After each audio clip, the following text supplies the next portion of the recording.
It's that time of year again. With only a few weeks left until Christmas, what better way to spend that than to watch a Christmas special?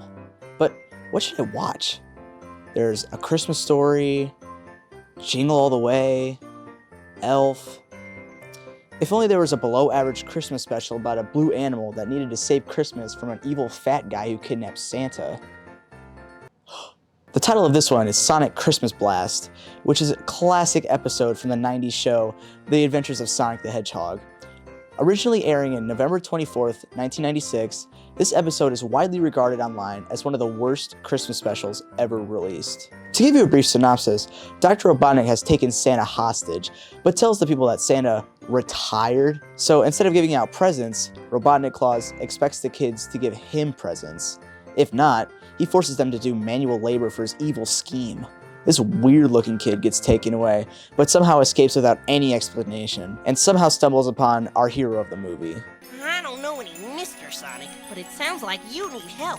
Everything's terrible! Santa retired! Santa retired? Sonic is back, and is cooler than ever.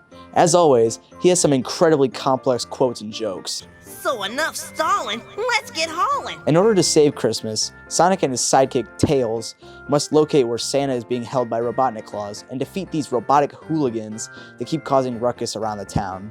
These robots, known as Scratch and Grounder, are the most inconsistent entities in the Sonic franchise. On one hand, they have the capability of ripping an entire house up from the ground, but on the other hand, they get destroyed by a measly snowboard. Fortunately, when Sonic, Tails, and the boy, who remains unnamed for the entire episode, despite being important, find the robots, Sonic is able to easily beat them. And since Sonic is such a genius, he dresses up and tricks Scratch and Grounder into saying where Santa is located. Litter Patrol! Thanks, guys! Now when you pull yourself together... Eventually, Sonic and Tails seem to magically teleport to the North Pole, using something that looks like a dog sled. After making quick work of the robots, Sonic finally reaches Santa, except Santa claims that there's only one more way that they could save Christmas. Let's play a little game, shall we? So Sonic is known to have one superpower, if that's what you want to call it, which is super speed. So, knowing he already has this, what do you think Santa needed Sonic to obtain in order to save Christmas? Was it flight, time travel, super strength, or even more speed? Fortunately for Sonic, this ring that his girlfriend gave him happens to be the almighty conductor of extreme speed that Sonic needed in order to save the day. So thanks to her, I guess. Sonic then goes through a few challenges in order to prove his worth, in order to have even more speed. He climbs a mountain with ease, but as he descends from the peak, he somehow gets a snowboard out of nowhere. Then, right in front of a huge drop-off, Sonic finds a floating hang glider that just so happens to be in a perfect spot for him. After he uses his snowboard as a killing machine against good old Scratch and Grounder, another item is just perfectly in place for Sonic to use, and this time it's a bike. Why would there be a hang glider or a bike in the middle of the North Pole, you may ask? Anyways, even after proving his worth, Sonic is told by Santa that it is too late to save Christmas. But Sonic is too cool and awesome to let this happen.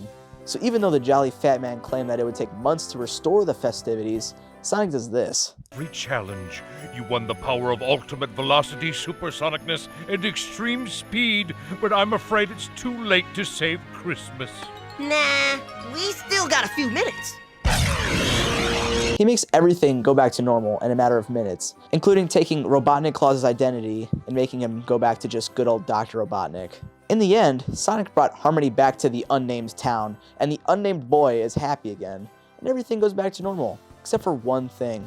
Santa decides he actually wants to retire from his job, and he appoints Sonic as a new Santa Claus for some reason.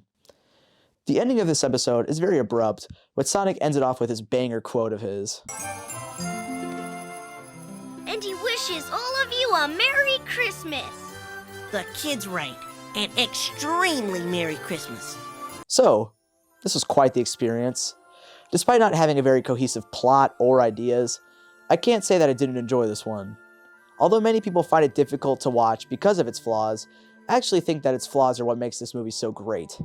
It had me laughing quite a bit as I watched it, and I think that if you're interested in the Sonic franchise, or just like bad Christmas movies, you should give it a shot. I'm more of a Mario guy myself, but I still really enjoyed this one. This was Henry Sterkowski with your Sonic Christmas Blast review, brought to you by PC3 Media.